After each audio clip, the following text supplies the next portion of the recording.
आज मैं माननीय प्रधानमंत्री श्री नरेंद्र मोदी जी से हाथ जोड़ के एक विनम्र अपील करना चाहता हूं, एक निवेदन करना चाहता हूं। और आप सिर्फ प्रधानमंत्री नहीं हैं, सिर्फ प्रधानमंत्री नहीं हैं, आप 130 करोड़ लोगों के लाडले हैं सर। लोग आपको सर पे बैठाते हैं, आप हुक्म तो देके देंगे, you give the order sir. Indian army Pakistani फौज की पीठ की खाल निकाल के सर उसके मोजे और दस्ताने बना देगी। आप एक बार बोलिए इनको। मैं इंडियन आर्मी को, मुझे पता है इनकी क्या कैपेबिलिटी है। अपनी सीमा आ गए सर, ये खड़का देंगे अंदर से खिड़कियां इनकी पूरी। जेएनके पुलिस की प्रॉब्लम क्या है मैं आपको बताता हूं सर। जेएनके पुलिस का एक कांस्टेबल ऑपरेशन पे जाएगा, वो आतंकवादियों को मारेगा, उसके साथ फौजी होगा, वो भी मारेगा। सर फौजी हम लोगों की कैंटोनमेंट्स हैं, हम लोगों के पास फैसिलिटीज बहुत ज्यादा है।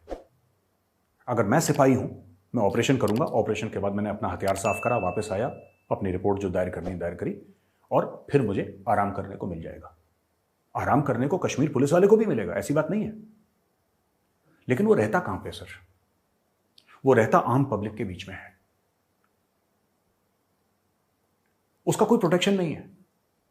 वो नमाज पढ़ने गया, उसकी पीठ पे गोली मार दी। वो बाजार पे खड़ा, उसके बच्चे को गोली मार दी। सर मैं फिर कह रहा हूं, ये पूरी फोर्स जो है जेएनके पुलिस, ये सिर्फ कलेजे पे लड़ रही है सर। ये दिल और कलेजे पे लड़ रही है, और इसके पास कुछ नहीं है सर। हथियार जो सरकार ने दिया है और दिल, ये जेएनके पुलिस का टोटल जो निचोड़ है इस पुलिस फोर्स का, ये है सर। इनको फैसिलिटीज देने की जरूरत है। वो पुलिस वाला 24 घंटे अपनी जान पे खेल जाएगा, पर किसी भी पुलिस वाले को यह बोलना कि तुम अपनी 5 साल की 6 साल की बेटी की जान पे खेल जाओ, कभी नहीं खेल पाएगा। मैं नहीं खेलूंगा, कोई नहीं खेलेगा, ये जो कोई बड़ा पॉलिटिशियन नहीं खेलेगा, कोई भी नहीं खेलेगा सर। अपने बच्चे की जान पे कौन खेलता है? और इनको पता है आतंकवादियों को कि इनके परिवार टारगेट करो। जेएनके पुलिस के एक कांस्टेबल को, सिपाही को, इंस्पेक्टर को, अफसर को मारोगे, उनके माथे पे शिकन नहीं आएगी। लेकिन किसी के बीवी, मां बाप, बच्चे को गोली मारोगे तो अंदर से टूट जाएगा। उनको पता है, इसलिए काम कर रहे हैं ये सर। तो हमें उनको प्रोटेक्ट करना है, हमें सर जेएनके पुलिस को प्रोटेक्ट करना है। एक दिन आएगा फ्यूचर में जब कश्मीर में आर्मी नहीं होगी सर, जब मामला अच्छा हो जाएगा, ठीक हो जाएगा, या आर्मी कम हो जाएगी जेएनके से, हिंटरलैंड से, फिर वो लाइन ऑफ कंट्रोल पे चली जाएगी। लेकिन जेएनके पुलिस तब भी रहेगी। इनकी सिक्योरिटी, इनकी सेफ्टी के बारे में, इनकी फाइनेंशियल वेलबींग सर। मैं आपको एक और चीज बताता हूं सर। लोकल अस्पताल में अभी तो स्टोन पेल्टिंग बंद हो गई, और सबसे बढ़िया जो आपकी सरकार ने काम करा सर, 370-35 से हटाया। वरना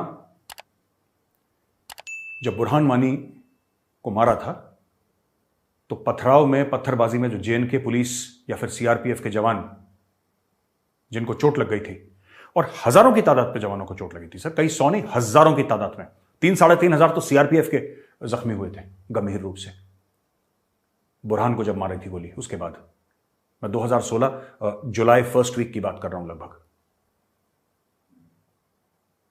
ये अस्पताल में भर्ती हुए सर। हुर्रियत वालों ने अस्पताल में भीड़ भेजी इनको मारने के लिए। आईसीयू के अंदर लोग घुसे सर मारने के लिए सीआरपीएफ वालों को और जेएनके पुलिस वालों को।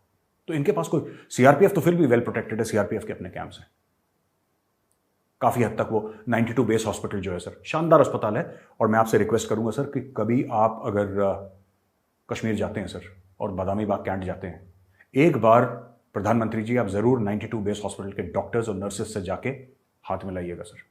वो ऐसा अस्पताल है जिसने मेरी जान बचाई सर,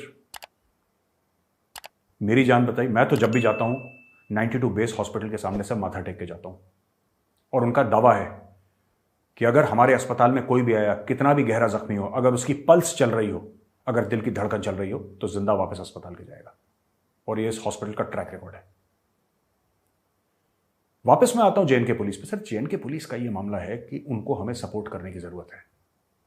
वो अकेले लड़ रहे हैं,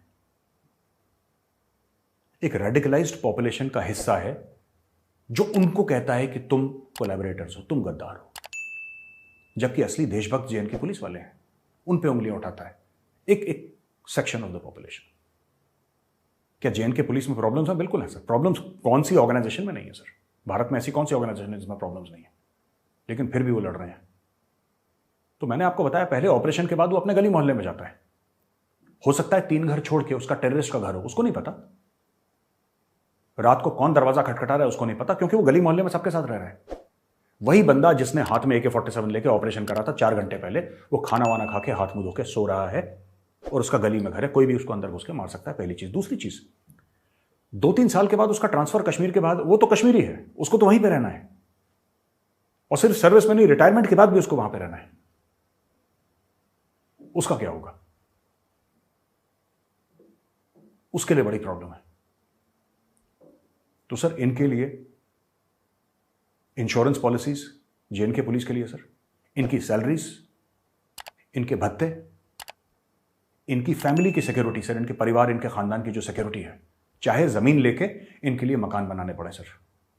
जैसे आर्मी के कैंटोनमेंट होते हैं, अगर ये बनाने पड़े तो ये बनाए जाएं सर जेएनके पुलिस के लिए।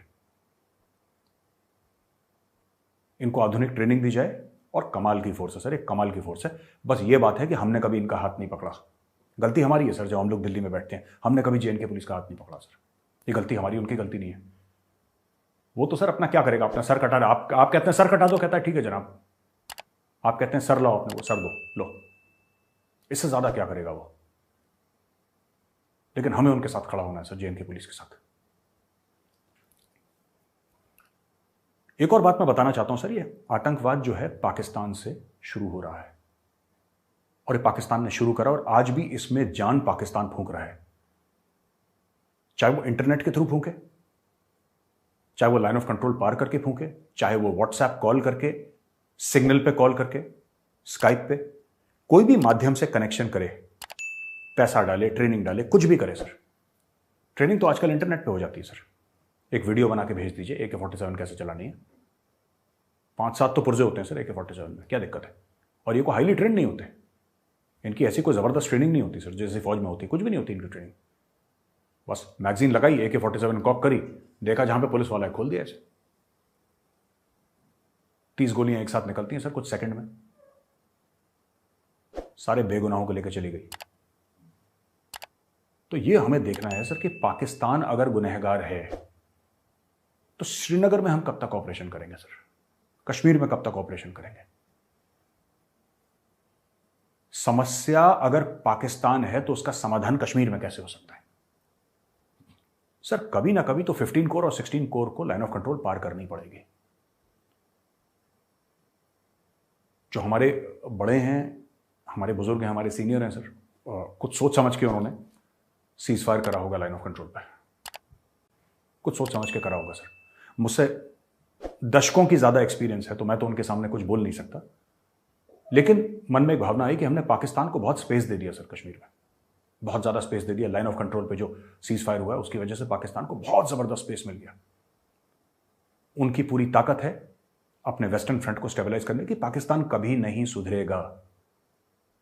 ये हमारे दिल में जो कभी कभी उमंगें फूटती है ना सर कि जिहादियों से वंदे मातरम, जिहादी कभी नहीं करेंगे वंदे मातरम सर। इनको जमीन के 6 फुट नीचे दबाना जरूरी है, इनकी जगह वही है सर। और मैं तो ये भी नहीं चाहता कि जिहादी कभी तिरंगा हाथ भी लगाए, उसके हाथ लगाने से तिरंगा जो है अपवित्र हो जाएगा। उसको डालना जमीन के नीचे सर, तब जाके जो कश्मीर में ये जेनोसाइड हो रहा है ये बंद होगा, वरना ये चलता रहेगा sir. 15 core and 16 core have to cross the line of control sir. एक बार भारतीय सेना ने लाइन ऑफ कंट्रोल क्रॉस करी सर, मैं आपको बता रहा हूं इस्लामाबाद में घंटियां बज जाएंगी बुरी तरीके से। ये कश्मीर का भूत होता सर, इंडियन आर्मी उतार देगी इनके कश्मीर का भूत। आप प्रधानमंत्री हैं इस देश के, और आप सिर्फ प्रधानमंत्री नहीं हैं, सिर्फ प्रधानमंत्री नहीं हैं, आप 130 करोड़ लोगों के लाडले हैं सर। लोग आपको सर पे बैठाते हैं, यहां पे आप हुक्म तो देके देखिए, you give the order sir. Indian army Pakistani फौज की पीठ की खाल निकाल के सर उसके मोजे और दस्ताने बना देगी। आप एक बार बोलिए इनको। मैं इंडियन आर्मी को, मुझे पता है इनकी क्या कैपेबिलिटी है, अपनी सीमा आ गए सर, ये खड़का देंगे अंदर से खिड़कियां इनकी पूरी।